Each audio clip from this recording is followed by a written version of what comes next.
All right. Looks like the meeting is live streamed. I like to repeat it because we don't know exactly when things get kicked off here, but I think the meeting is being live streamed. This is Chit Chat Money, the Investing Power Hour, number 87, only 13 or I guess 12 away, maybe, depending how you calculate it, from hitting triple digits here. And we have two special guests today. Jason Hall and Jeff Santoro, formerly of the Smattering podcast, but it's a little tease. You guys have this new venture, or it may not. It's not a new venture. You've started this podcast, but we're doing a little name change, and maybe you guys can explain why. Yeah, the people that ran the smattering, frankly, they were kind of hard to deal with. Yeah, very big divas. We had a Worst. falling out with Yep. them. Yep. So we broke up and decided to start a new podcast called Investing Unscripted, which is exactly the same podcast, and we're working for exactly the same people because those people are me, Jason Hall, and Jeff Santoro. We're the people. Yes. So thank you for having us on, guys. We did change the podcast name. We loved the name The Smattering, but what we learned over time was that even though it is an actual word in the English dictionary, not everybody knows what it is or what it means. We're not doing ourselves any favor with, like organic search results when people just type in investing podcast. It's not intuitive that that's what it was. So nothing should change for anyone watching this or listening to this later who is a subscriber to our podcast. Nothing should change. The logo looks almost the same. It's the same feed. It's just called something different now. So if you see anything come across your feeds under the name Investing Unscripted, that is us. That is The Smattering, just rebranded. So this is the world premiere announcement of that. So you guys got some exclusive content here on the Power Hour. Yeah, and we've talked about this as well. We might, I don't know, depends. We haven't had any formal decision, but we've talked about doing a little tweak as well because Chit Chat Money, we actually don't talk about money that much. We just talk about stocks. But I think for any listeners, we're maybe going to do a cross run on one of the Smattering episodes. Actually, excuse me, Investing Unscripted episodes soon. Right. So watch out for that in the CCM feed. You'll see that pop up. And if you like this episode today, give them a little shout and follow them on Spotify, YouTube, or Apple, or wherever you get your podcast. But we got a big topic today. I think this could take the whole time, but we'll see. We got some other stuff loaded up as well. It is the passing of Charlie Munger. We all shed a tear. I think, was it yesterday at this point, or maybe 2 days ago? Yesterday. Yeah. 1 month from turning 100, which is sad, but I think he would probably not care too much about round numbers. Maybe we'll just kind of go through to kick things off. Jason, I know you were excited you said you could talk Munger a lot. He's one of your favorite investors ever, maybe your favorite. So maybe we talk with you or kick things off with you, and we'll kind of go around the circle of what he meant to you as an investor. Yeah. So it's kind of funny because he's renowned for having said multiple times that his influence on Warren Buffett was overstated. I think that's a lie. I think it's an absolute lie. I think one thing he worked really hard at was kind of playing the part of the lieutenant, of the second, because he was a pretty private guy. And I think he Buffett likes being out there. Like, he loves it. He loves doing the interviews, going on CNBC. He really thoroughly enjoys that. And I think Munger enjoyed it far less.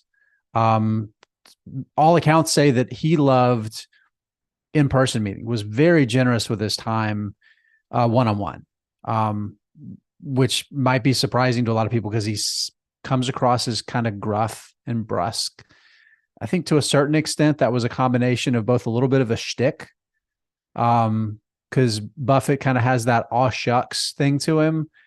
And I think kind of being the foil was something that he developed over time, and they played off of one another so well at the annual meetings. But I think there's also a little bit of one of the things that was so well known for is his ability basically to turn his brain entirely on one thing, right? And be so intently focused on it and tune everything else out. He could kind of come across as a little bit of a jerk, right? Because, there were stories about, him finishing up a deal. He and a partner were working on a deal with the CEO of that company, and they're walking out together, and Charlie just gets on the elevator, presses the button, and it goes down. Doesn't say a word, doesn't shake a hand, doesn't no eye contact, just nothing. Just literally just walks out there and gets in the elevator. And there's a lot of stories of him doing that. And a lot of things I take away from that is like, as an investor, particularly now, it's so easy to be distracted. So easy to be distracted. And being able to be incredibly focused, it can be troublesome at times, but I think for the most part, it's a net benefit kind of thing. Lets you really focus on what's important. I also think he lived a more interesting life than Buffett too. This is somebody that spent a lot of his life doing other things. In 1962, I believe it was, Brett, he started a law firm. Yeah, I think it was in the maybe 50s.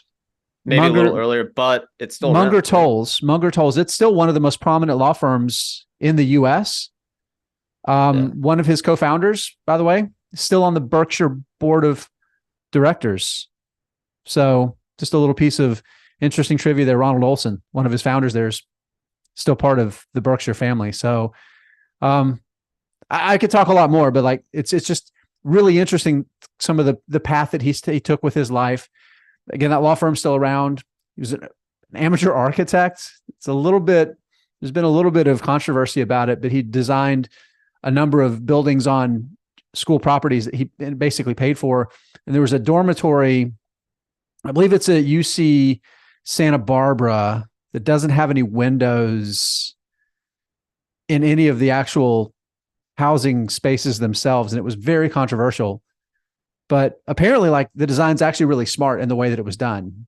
So Yeah, that's a good I point. wanna- He also designed, I think over maybe 5 years or 10 years, the custom catamaran. So that was Mhm. pretty cool when reading his Mhm. biography. But Ryan, go ahead.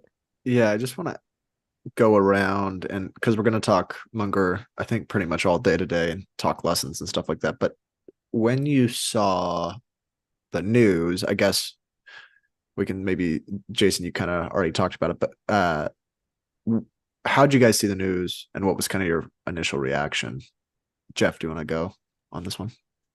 Yeah, actually, I found out from Brett, I think, because we were chatting about planning for this, and we talked, and he chimed in that we should probably do a Munger thing. So I quick went to Twitter and saw that it happened.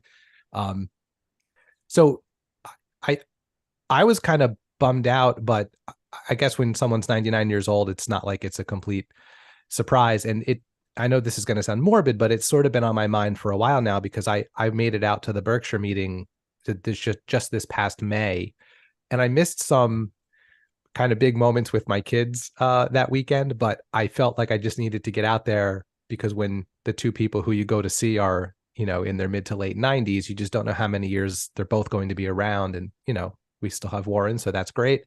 But I'm really glad I got to do that. I'm glad I got to go out and kind of see their shtick in real life, and how they play off each other at the meeting. And, even at his advanced age, took Charlie a little while to get rolling that day. We were commenting on that as we were sitting there, but and by the way, it's like an 8-hour day. They sit on stage and talk for pretty much the whole day. But after about, I don't know, 45 minutes to an hour, he clearly kind of got warmed up, and you could see his pace picking up, and, the speech is slow and things like that, but man, he was sharp as a tack. Everything he said, made perfect sense. He was responding to the questions. He was making jokes with Buffett. So, that's how I found out. And I was pretty bummed, but happy that I made it out to Omaha one time before he passed. I want to point out too that he was kind of slow and measured in his responses, but this is a dude that's been falling asleep in the Berkshire annual meetings for 30 years. This was like, he's kind of, he gets bored, he'll take a nap. Like that's just, he would do it. It was not out of the ordinary. It's a long meeting. I mean, even for the audience, it's long. I can't imagine being the one actually speaking for 8 hours. Yeah, I was falling asleep. I was falling asleep when they did the Geico highlight videos. I was like, all right, another one of these. But yeah, I mean, I found out, I guess, from probably a tweet from Unusual Whales or something, one of those aggregators that just do with all cap stuff, from Walter Bloomberg, something like that. Yeah, but yeah, this is a good point. He kind of reminds me of one of my grandpas where he might not talk for 8 hours. He might just sit there like, you're like, is that guy gonna say anything? But then you get him on a topic he's interested in, he'll talk for 3 hours straight, and you Yeah. can't get a word in. Yeah. What? Ryan, I guess maybe you want to do your intro kind of thoughts here. Yeah, the other I mean, I kind of saw it. I think pretty much the same as you, Brett. Scrolled Twitter and it was disappointing. And my other reaction was kind of that, even though he's 99 years old, people have been saying for probably the last 20 years, like, we got to make it out to the annual meeting. You never know when it's going to be the last, or for some of these guys. So I kind of got the feeling that it just the day wouldn't come. I maybe it's just been so long where people are talking about their age. You kind of got the sense that they would just keep on going.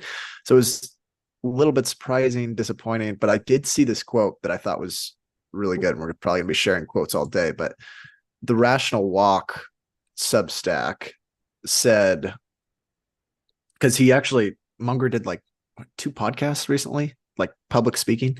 Yeah, and he's promoting a book he's got coming out. Is he actually? Yeah. Oh, I had no idea.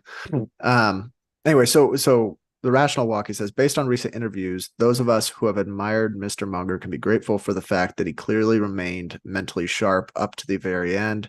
The cruelest outcome for a man of Mr. Munger's intellect would involve cognitive decline, and it's a blessing that he avoided that fate. So even though it was a surprise, I think that's a really good point, which is everyone remembers him at his absolute peak because he just kept getting smarter and smarter. And so I think it was just maybe wiser and wiser. Wiser, sure. yeah. He was, if you go maybe back a to little the 90s, slower, but still there. Yeah, a little slower. Yeah. No, I mean, right, Jeff? look, I was gonna say, like, that's the way you want to go. You know, really, you want to live a really long life and have it just end versus like some slow decline and suffering and all that kind of stuff. So, but yeah, I agree with you, Ryan. I think for someone of his intellect who, one of the quotes, I didn't pull it, but I'd seen it a bunch of times in the last couple of days, is he's talked often about just leaving time in his life to think, and building time into his day to just read and think, which is something you can do when you're a billionaire, I guess. So, we don't all have that luxury, but for someone whose superpower was kind of thinking and using his brain, yeah, I agree. It was very nice to see that he had that fastball, so to speak, right up into the end. And because I listened to that one, the podcast, I forget which podcast it is. Actually, it's not one that I listen to normally, but I downloaded that episode to listen to the Munger interview. And you guys talked about it just a few weeks ago. And was it the Acquired one? I know he did. Yeah. I think it was that one. There was like 2 guys who had dinner with him and recorded the conversation like during the night. Anyway, yeah, I was, impressed with how quick and, sharp he was, even, just several weeks or months ago, whenever that was recorded. Yeah. All right. Well, I think we want to do kind of maybe lessons or any sort of the topics he liked to talk about a lot. And we pulled a ton of quotes. I did, at least, and it looks like you guys did as well. Maybe we can alternate. I think I can start with one and we can kind of talk about some of these lessons. I think there's just a ton of investing lessons you can go through. I like to pull from my favorite speech of his. There's a ton of them out there, which is his USC speech in 1994. I think he's done multiple at USC, but this is the 1994 one, which I think he was at his top level there. The first quote is, quote, "What is elementary worldly wisdom? Well, the first rule is that you can't really know anything if you just remember isolated facts and try and bang them back. If the facts don't hang together on a lattice work of theory, you don't have them in usable form." I think there's a lot of examples here with investing. You can't just say, oh, PE ratio low, I'm going to buy. Or, oh, this sector typically trades at X multiple, or this stock has typically done this. It's going to be good in the future. You can't just like memorize the facts about a sector, a stock, an industry, a management team, and say that the future is going to be the same. What are your guys' thoughts? I guess maybe Jason, I saw you unmute yourself. Maybe you can go first here. Yeah. What it ties into me, it makes me think about is mental models, something that he used a tremendous amount with investing, that, something we talk about Jeff and I talk about on our podcast a lot is frameworks, not rules. Building mechanisms to help you process and think. And I think he used mental models in the same way so that you don't fall into that kind of that rote thinking about just trying to buy the stock, like you were saying, like on a cheap price to earnings ratio, right? You need to dig in a little more. You need to understand the industry, the competitors, what are the returns that the business can generate, right? Profitability levels, cash flows, like getting beyond just looking at a price on a screen or a number. And his use of mental models, I think, is something that a lot of investors would serve themselves very well to study. Yeah, it's also it's the kind of thing that can give you, or maybe it's the only thing that can give you an advantage over computers. Like to your point, Brett, if it's as simple as looking at a ratio or some other financial metric, then you could build an algorithm that would know exactly what to buy and when to buy it. And the fact that, to my knowledge, there is no supercomputer that, has crushed the market over the long term. There is some sort of innate human element, and maybe it's the whole investing is more art than science kind of a thing. But, I'll get to the quotes that I pulled later. But what I like about the one you just read is maybe this is my educator point of view coming at this, but he talks a lot about how you learn and what's the right thing to learn. And it's basically, you don't just memorize facts, you have to learn how to think about the facts. And so I think that quote speaks to that. And I think that's part of the success that they've had, is being able to think and not just regurgitate information. Yeah, I definitely agree with that.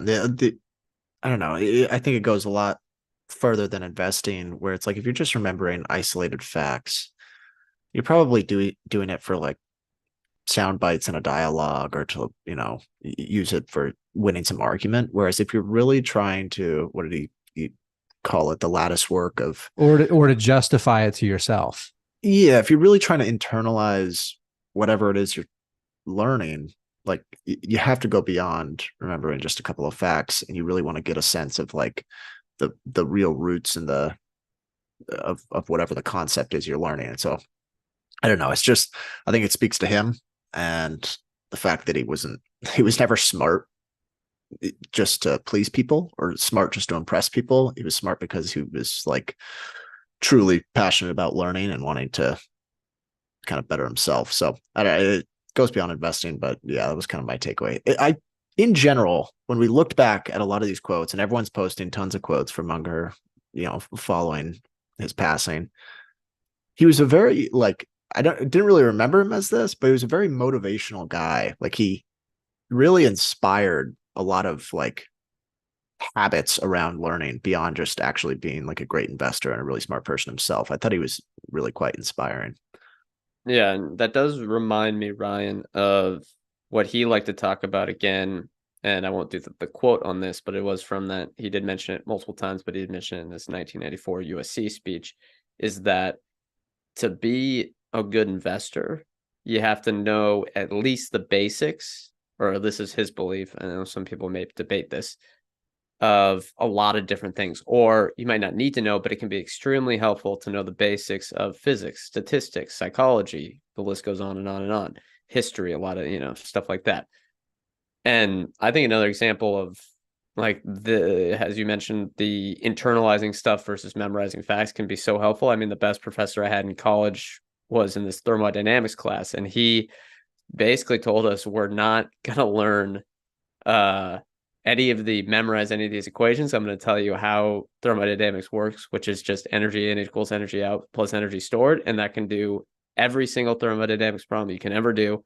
And I kind of think it's similar to investing, where it's all about, like, at the core, the free cash flow per share that the company produces. And I don't know, that's a separate tangent, but it's like, for him, Munger would say, okay, you can memorize all these accounting things. You could be an expert on thousands and thousands of accounting stuff, tax rates, blah, blah, blah. But at the end of the day, what matters is the moat, growth and free cash flow per share, trusting the management team. And that's what's actually going to drive stuff at the end of the day. That's going to, like, you don't need to memorize that, but you just have to use all of this information and try to, I don't know. It's kind of hard to explain. He would be much better at explaining it, but No, I know, Jeff, I know what you mean, because let's just use accounting as an example. Let's say you're a trained accountant and you understand, balance sheets and cash flow statements and statements of operations inside and out, and you know what all the different things are.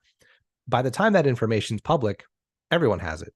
So you don't really have an advantage over someone like Munger, who's, yes, looking at those things and understands those things, but is thinking at a different level. So like, that's kind of how I think about it. Like it's kind of like what I said earlier, just knowing the things is not enough of an advantage. And as time goes on and computers can do more and algorithms can do more, not just knowing things is going to become, less and less helpful, I think. You're still going to have to know the basics, like you said, but I just think that if there ever was an advantage there, it's just going to erode over time.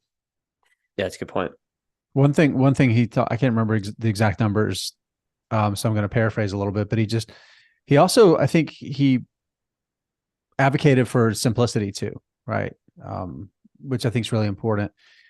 One thing he talked about was just the idea of, if a business generates, I think the number he used was 6% return, that's what it generates over the long term. Over 30 years, you're probably going to get a 6% annualized rate of return, even if you bought it incredibly cheaply, right? Even if you bought it incredibly cheaply, that's what you're going to get. However, if you can buy a business that generates a 15% rate of return over 30 years, you're probably going to get an annualized 15% rate of return, right? So again, not overcomplicating things, working too hard to try to get the perfect deal and the best price. Just really thinking about like those three things you talked about, right? So the cash flows per share over time, paying a reasonable valuation, and a business ability to grow its earnings. And having a moat, having a good defensible moat. Yeah, that's yeah. Keep it simple. Yeah, at the end of the day, I think someone joked like, "Oh yeah, I learned so much from Charlie Munger, but let me go check and confirm this alternative data from this weird source for the third time today." You guys have a lot of quotes as well, but I think maybe a question we have from Tyler, one of the core, who I think doesn't join every time, but thank you to Tyler for joining live and asking the questions from time to time. He says, "What is a good lesson each of you learned from Munger?" I think that can probably, we can use some of these quotes here. Anyone have one at top of mind? Who wants to go first? He also says here, favorite Munger one-liner. I'll That can start be a with good that one as well. because Yeah, they've okay, go ahead. they've been showing up all over my Twitter feed and pretty much all over the news lately. They've kind of been resurfacing, and I thought this one was just funny. There was also like a 5-minute, just like Charlie highlight reel that got pretty popular on Twitter. I'd really recommend watching it because I don't know, it kind of puts a smile on your face. I like this one. He says, "I think I'd rather throw a viper down my shirt than hire a compensation consultant." He was never one. That's when I fell in love with him. Ryan knows that's my least favorite. He never really minced words. I thought that was a good one. Lesson that I take away, I think, kind of speaking to my earlier point, is that like it's kind of that internal scorecard. It felt like most of what he did was not like, it wasn't to impress anyone, even though they were kind of forced to be public by running this public company. He lived his life in a way that just made him happy, and he did what he liked to do. And another quote that kind of speaks to that, he says, "To get what you want, you have to deserve what you want. The world is not yet a crazy enough place to reward a whole bunch of undeserving people." Brett, you kind of resurfaced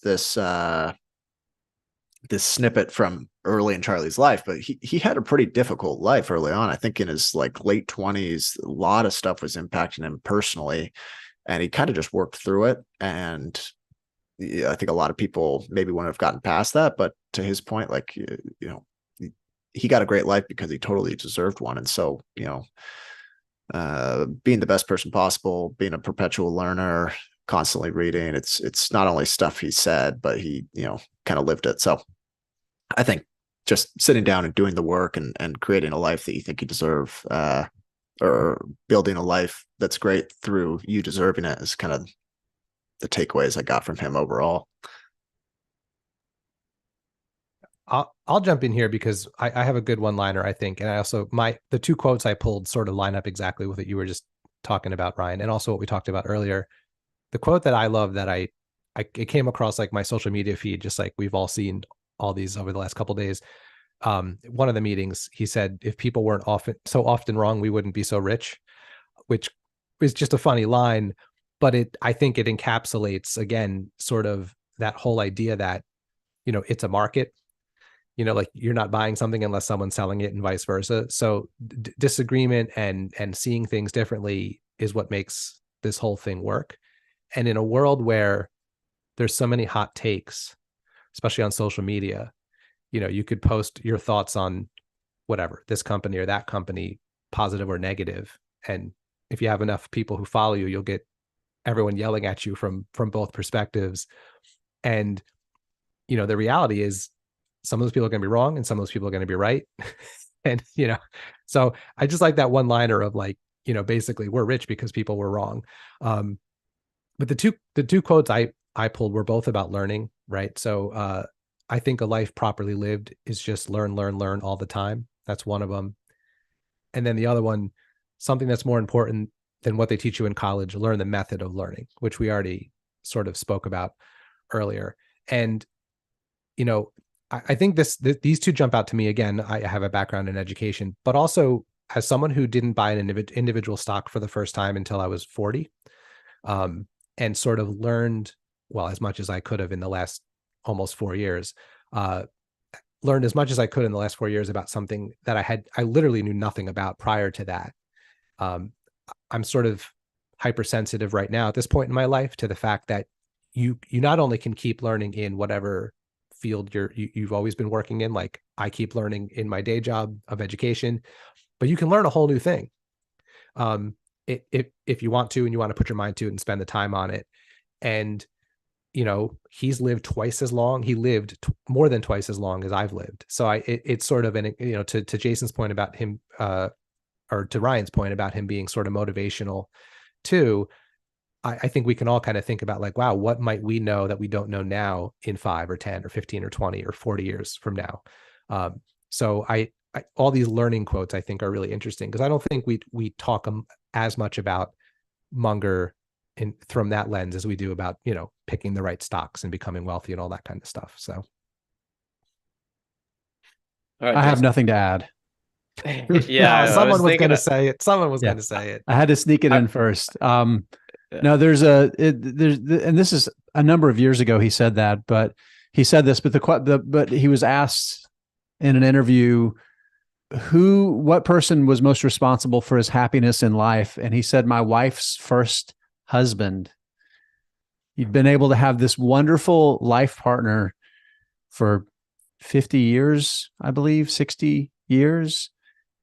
She died maybe 5 or 6 years ago. And he said, because by only being a slightly worse husband than the one she had first. That was a very Charlie thing to say. Yeah. And I think he's not wrong himself. Yeah. Yeah. He's from the biography, he does seem to spend a lot of time with the family up in Minnesota, but yeah, that is a fantastic quote. Yeah. I mean, that shows how funny he is in general. But I would say for me, the lesson I've learned is, maybe I'll pull it more towards investing, is the importance of psychology and kind of the subconscious for why people do things or why people make the decision to buy a certain product. His classic example is Coca-Cola. You can have endless copycats of a cola product at the supermarket, but if Coca-Cola only costs 10 cents more than the RC Cola or whatever one it is, well, I mean, what's 10 cents to you? Like the subconscious stuff there, especially with advertising and all that stuff, I think it was just so important for myself as someone who was much more analytical, kind of had a STEM engineering background of, okay, like this stuff is very, very important for consumer habits, business choices, and it kind of also leads into the, show me the incentive, show me the outcome type of stuff too. All right, we've got another question here from Tyler. He says, what do you believe was the most important characteristic that Buffett and Munger had, which made their partnership so strong? It's rare to see even marriages which last as long as their partnership. Any thoughts here? Well, Yeah. and as he said specifically that they didn't like they never festered on anything like for an like he was like we never actually argued about anything. I'm sure he's kind of exaggerating because they definitely debated things, and I remember from the Buffett biography, Munger was really strongly against the Solomon acquisition or investment, not acquisition. But like he would basically say like, look, okay, Buffett was basically wrong with Solomon, and if I told him he was wrong, and if he didn't invest in Solomon, he would have made much more money in something else, even though the Solomon position worked out after multiple years of frustration. But he's not going to hold that like against him, and he's just going to be like, look, yeah, sometimes people are wrong, sometimes I'm wrong. We're going to disagree, but I'm not going to let it fester, and I'm not going to turn it into this whole thing holding a grudge. I think that's the big thing is they never held a grudge against each other, and it Yep. also helps that they're both pretty smart. Munger said something along the lines of never letting a disagreement become disagreeable. And that's right at the core of what you're talking about. Jeff, I know you had something to say. Well, I mean, so I think two things. None of us know what they were like, not in front of a camera or at a meeting, right? So, to your point, Brett, like they might be covering up more arguments that they had than we might ever know. But just taking things at face value, one thing that stuck out to me in that interview he did recently on the Acquirers podcast, I think one of the questions I asked him near the end was, when was the time in your partnership with Warren that you had the most amount of fun? And his answer was like always. Like basically he's having as much fun with Warren now at age 99 as he did when they, first teamed up decades ago. So to me, like, because that was his answer, it says to me they probably just enjoyed, being around each other. I mean, I think if you like the people you work with, that goes a long way. I think it helps that they were both incredibly wealthy. Like it's a lot easier to have fun when you have an enormous margin of safety in the sense that you're Financial security. you're incredibly rich. Like wallpaper's over a lot of disagreements. I mean, they could have really had a bad time for a couple decades and still been fine, from a financial standpoint. So, that probably helps too. But, I think too, like when you have a good thing going, if you're smart, you'll recognize that and try to not jeopardize it.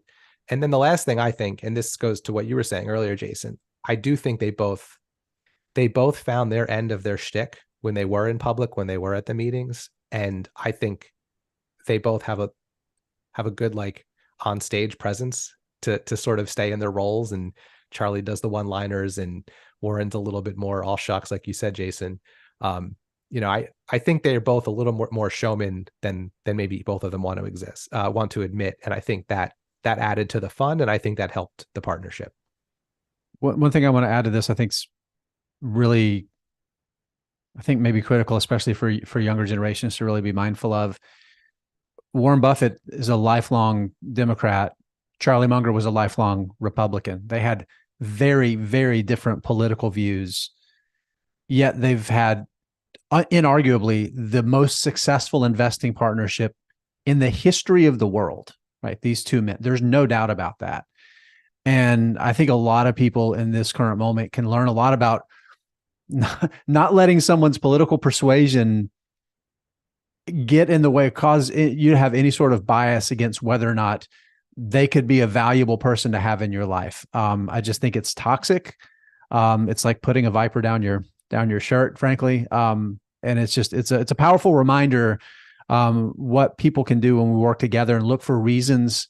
These are two guys that obviously found things they shared in common, and that it was far more valuable to focus on those things than to let the things that they disagreed with, keep them from working together.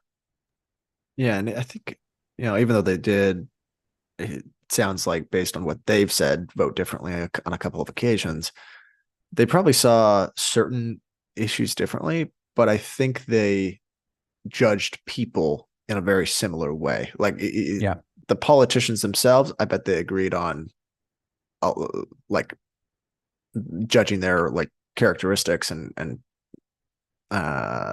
judging them as people. I bet they agreed most of the time. The other thing I was going to say is to to Tyler's question, what allowed them to be such a good partnership? I think they've probably been asked that a number of times at the meetings, but he kind of answers it where he's like, in order to have a good partner, you got to deserve a good partner. I think really both of them were benefited by each other in a big way. I mean, I don't think Warren would have, if Charlie weren't as smart as he really was, he would have sniffed that out pretty early on and probably wouldn't have needed to work with them. But because he benefited from Charlie's wisdom and Charlie benefited from Warren's work ethic and wisdom, I think it really was, they deserved each other, and they both benefited from the partnership. All right. Yeah, that's thank you, Tyler, for the great questions. We'll still chug along here. Any of you guys' notes, anything you guys wanna pull up? I know we kind of got a mishmash here in the document, but anything that comes to mind from any of you guys? I mean, I just want to go ahead. No, Jeff. Everyone. Well, no, I mean, I was just there's a few quotes what's interesting is looking through this whole shared doc that we have with the different quotes we all pulled, and I think the thing we haven't talked as much about yet is the times he's talked about. Well, we did a little bit just now, but the times he's talked about being a good person. Like the other quote that I pulled, and I think you guys have found similar things, was something he actually said from this past meeting in May that I wrote it down then, in the moment. I've never known anyone who is basically kind who died without friends. I've known plenty of people with lots of money who died without friends, even their family. And as I look through our doc here, we all seem to have found one or two quotes about life and being a good person, and we were just hinting on it a little bit in terms of being a good partner. And I saw another quote somewhere about being the kind of person, who deserves to have a good life or deserves to have good luck, that kind of thing. So I think he also was very conscious of just kind of being a good person as well. And I think that's worth mentioning. Yeah, related to that is he mentions in the HBO documentary, or I think it was the HBO documentary. You can find this on YouTube. Yeah, there's kind of a highlight video that someone's mashed together of all of his stuff from that. And he says, I constantly talk of Berkshire as a seamless web of deserved trust. So I think it's not just in, the personal life, but in your business endeavors, you kind of have to be deserving of the trust from others. And then that's how you should look at for people you're going to partner with. And I think the easiest example and the most important for people in our shoes, and I think most of the listeners here, is looking at management teams. And yes, a lot of this is going to be qualitative, but do you trust the management team? And that it's so important. And he talks about how there are trends of, and we'll use another one of his quotes, inverting the situation and finding it's pretty easy to find the traits of management teams, executives, CEOs, CFOs that are untrustworthy. There's kind of a, pattern matching you can do there. And I think that's a big lesson I've taken away from his talking on that from an investment perspective. I liked he always talked about how much he appreciates people of the past and how he tries to learn from people of the past. He was like a huge fan of Ben Franklin, and he was so fixated on learning from not only other living people, but the dead. And he had a quote praising his grandpa, which I think is now so applicable to him, where he says, the best armor, I believe this was him that said it, the best armor of old age is a well-spent life preceding it. I mean, there's he was talking about someone else yet, or maybe he was just talking generally, but it's so applicable to him. And I don't know, all the wisdom that he poured out, you can look back and say he exemplified it really well. Well, integrity was another big thing. I think if you look at a lot of the deals that Berkshire did, especially in the earlier years, they were doing deals with people they knew and trusted, right? And that was important, not just from the perspective of trying to get a fair deal, but if you're dealing with somebody you trust, you can trust what they're telling you about the business, and what you're looking at with the business is going to prove to be true, right? Which gets back to Munger's point about 6% returns. You're going to get 6% returns over 30 years, right? If you're buying a business with the understanding you're getting better returns, part of it is you have to trust the partner that you're that you're buying from. And I think that's important. And there was an interesting thing with Munger. He never signed the giving pledge. I'm not sure if a lot of people know that, which is something that Warren Buffett was a big advocate of. Bill Gates started the giving pledge. So this is the whole thing where billionaires are encouraged to sign on that they're committing to giving away at least half of their wealth during their lifetime.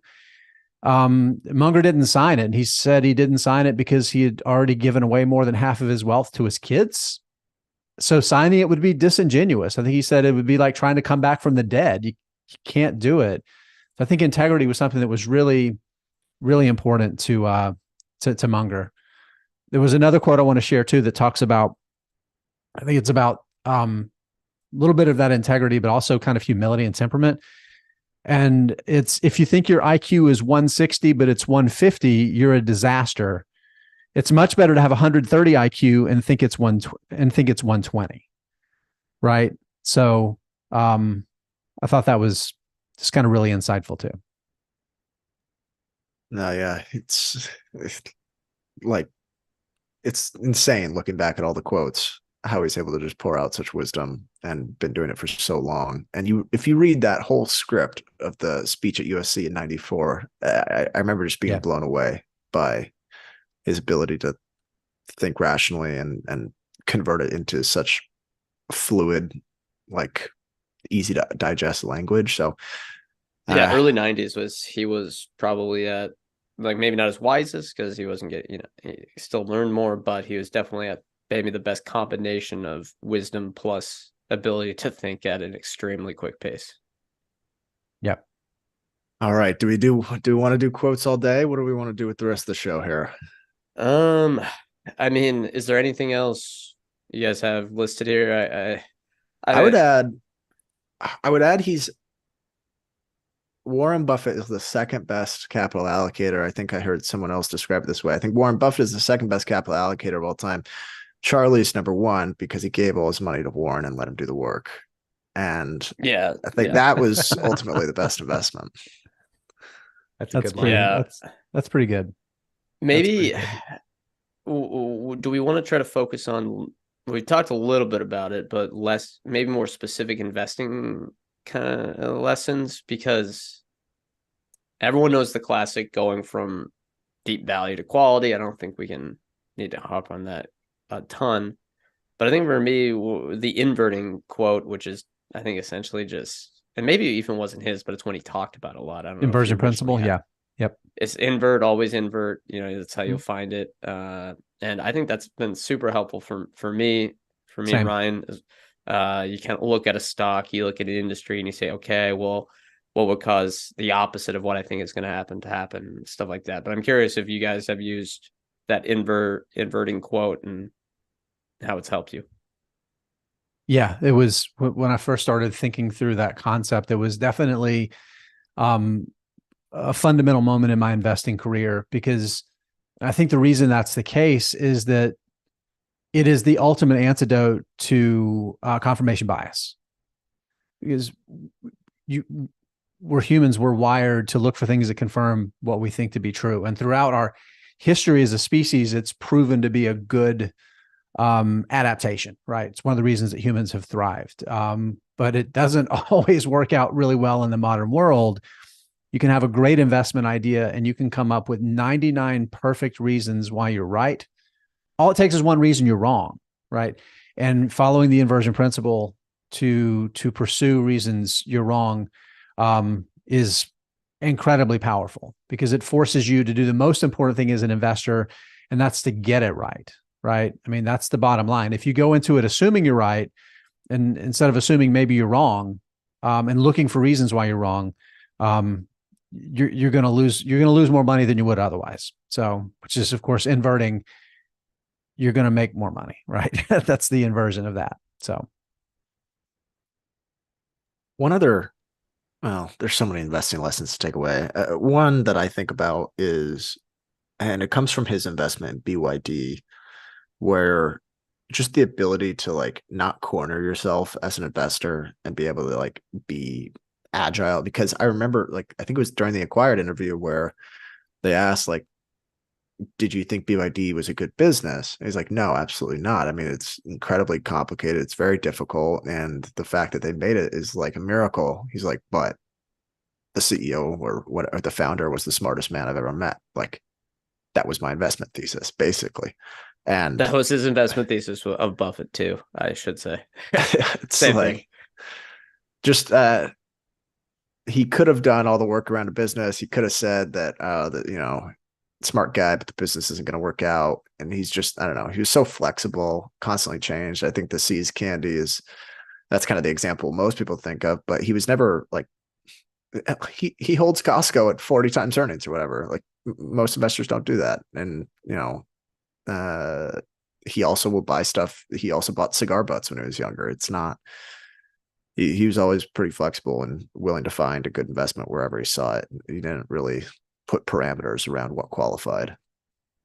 What always impressed me, and I think this is a Warren Buffett thing too, is how remarkably consistent and disciplined they both are and have remained, as through decades of being, prominent, well scrutinized investors, but also still able to evolve and see and do new things, right? So like the example I think of a lot is like, and I know the stories are that it wasn't Warren's initial investment, but like Berkshire buying Apple, like that Warren constantly saying that technology's out of his circle of competence, and then they buy Apple, and then more recently they bought Snowflake. Now again, probably his lieutenants are probably initiating those ideas, but he's still saying yes to them. And I think that, and same thing with, I think to some degree, Charlie buying BYD. Like I think if you had 20, 30 years earlier said like, oh, would this guy be interested in this like high tech, like you said, a miracle thing that they were able to develop in the future, like people would be like, no, he's a value investor, like that's out of his circle of competence. So I don't know, it's hard to kind of explain, but I feel like they've done this remarkable job of keeping those two things balanced in their lives, right? Remarkable consistency, not giving into fads, not thinking this time it's different. I think when you've lived through so much of market history, it's easy to like kind of see that things come and go, but then also still evolving enough that you can open your mind to new investing ideas and new sectors and new industries and that kind of a thing. So I thought that was an interesting balance that they're both have been able to keep over time. All right. We got about 12 minutes left here. Let me check if we have any questions. No more questions. Someone reminded me of Ryan, do you have a follow-up? Or Yeah, I was gonna say, I can't remember what exactly the quote was, but in that Acquired interview, he basically said something around like, I was looking for it while Jeff was talking there and I couldn't find it. He said something around, you're only gonna get like 5 really home run chances, and I don't think that's the exact terminology used, in your life. Don't try to blow it early on. And a lot of people think they found one early on, but it's really, really quite rare. And you might not figure it out until you're 5 years into owning something. Like you're not going to find that many wonderful investments. And I don't know, it just made me a little more, I think, choosy and kind of putting it in perspective of, all right, even though I love my portfolio and I think all mine are the perfect investments, chances are, none of them are the home runs he's talking about, and that maybe they will be at some point down the road, but just being more selective and like, I don't know, I kind of took it away as like, I should be more diversified until I really see something. And I know it's really easy to convince yourself that you see something, but kind of maybe I'll just equal weight until something. Right. Like if you found 4 fat pitches in the past 18 months, you probably didn't find 4 fat pitches. Yeah. It's probably zero. That kind of an idea. Zero. Yeah. Well, it's one of my favorite quotes that kind of sums a lot of that up. The money's not in the buying or the selling, but the waiting. Yeah. Costco, it's a great for one. him. Yeah, it is. And yeah, with a lot of this stuff. I mean, with them, and it's not as big of a part of the portfolio today, but Coca-Cola and American Express, they just bought and waited. Okay, so I sent you guys in the chat a list of his famous Psychology of Human Misjudgment speech and it's hard. This kind of lists all of them out here, and I think it would be kind of interesting. I'll go first, so you guys can kind of 25 peruse it a little tendencies. bit. Yeah. Yeah.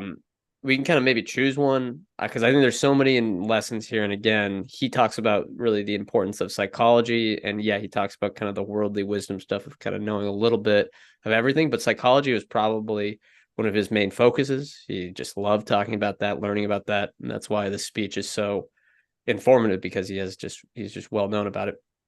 And I think that is important in investing. And I don't know if we can ever defeat it, but it's maybe helpful to be aware of, is what he calls the doubt avoidance tendency. And here's the quote that I think sums it up. Quote, "The brain of man is programmed with a tendency to quickly remove doubt by reaching some decision." So essentially, like, if you like something, if you like this company, you're going to be like, oh, okay, yeah, every news that comes out, every partnership, oh, this is great, this is great, this is great. And then you're not looking as objectively at stuff. I know I've made mistakes about that before. I'm sure we all have. I think that's an important one to try to consider when analyzing companies and their decisions. Yeah. Over optimism tendency. Ties right into that. Go ahead, Jeff.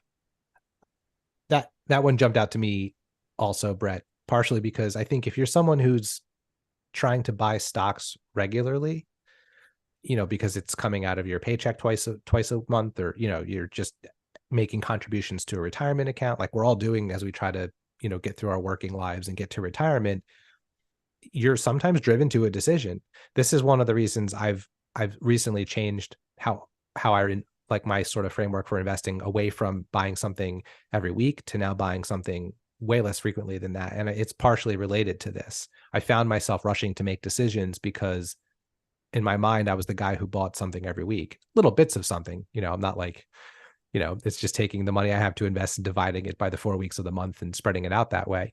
But I think that's exactly what I was doing, was, removing doubt by making some decision every Wednesday for no reason other than, I wanted to. So that's a learning I've had just in the last couple months. Yeah, I haven't gotten a chance to pick one through this list, but what was the one that talks about Pavlov's dogs? Do you remember that one? I think that might be the first one on this list. It's just reward and punishment, super response. Never ever think about something else when you should be thinking about the power of incentives, subconscious stuff, right? Yeah, I mean, that's the there's so many good advertising. ones here. I think that's the advertising angle as well. People are like, well, why does Apple do these advertisements? Why does Coca-Cola do this advertisement of people just smiling? And why does American Express just do these things like that? It's like, well, maybe because they understand what Munger understands here. Yeah, I mean, and then the quote below, the bolded quote that we're all looking at here, if you would persuade, appeal to interest and not to reason, right? From a Ben Franklin quote from Poor Richard's Almanac. But that's basically what I would say most advertising is built around, right? It's appealing to interest and not reason. So that's interesting.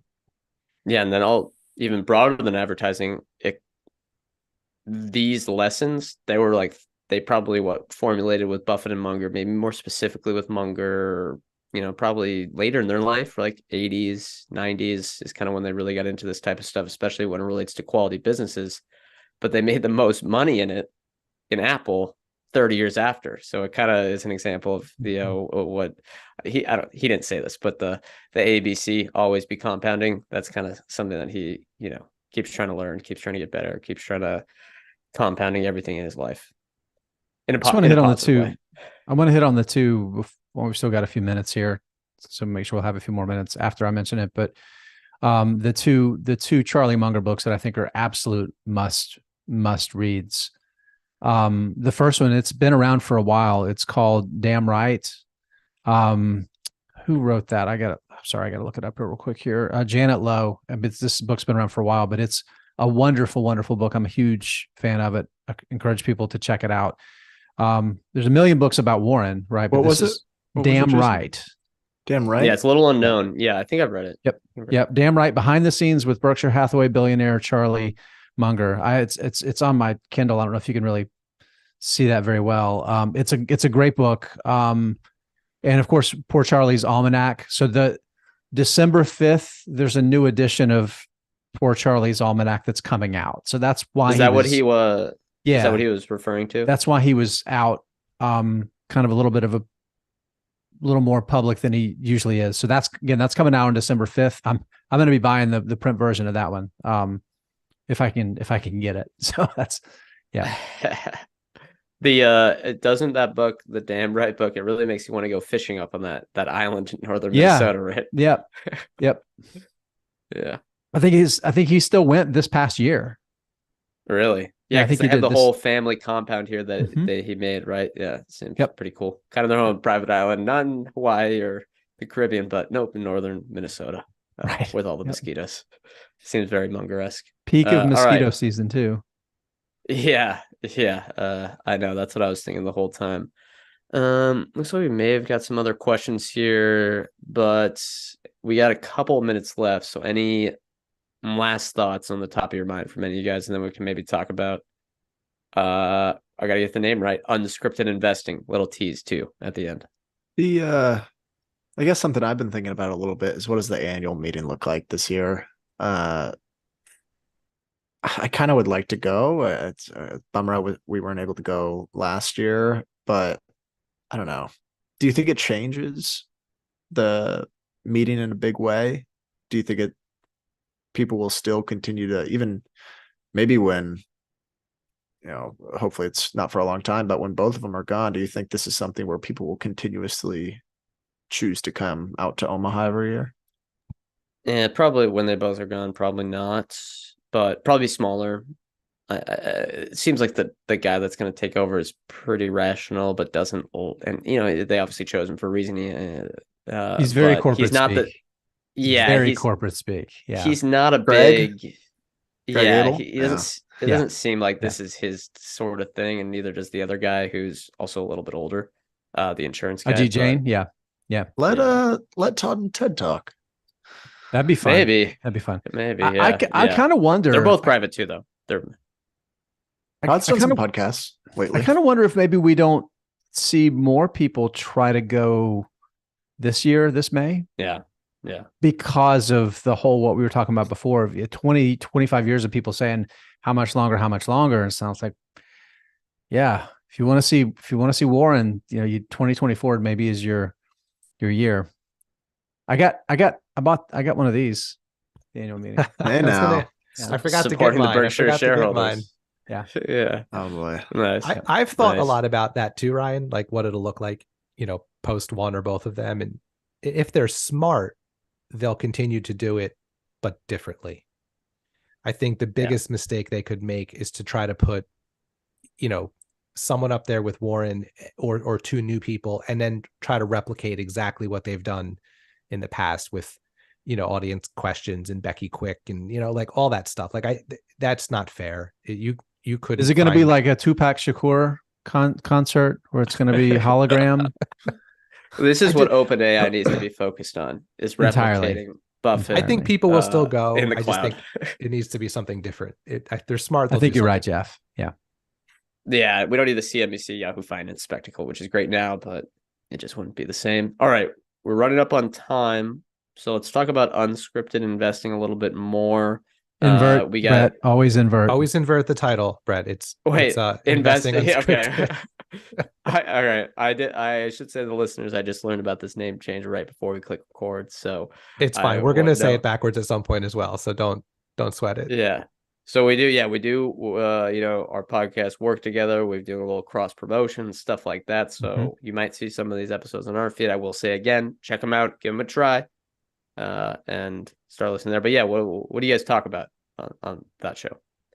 It's a lot of honest conversations about investing, almost like we're having right now. We do one of a few things. We have some episodes where it's just me and Jason talking about a topic, and it's a lot of asking each other what we think about stuff. Our tagline is we ask the important questions about investing, but the tagline to that is we only give our answers. So the whole idea of the show is to, share what we think, but not sound like this is what everyone should think. We're not trying to be experts. It's not an answers podcast. It's more of a questions podcast.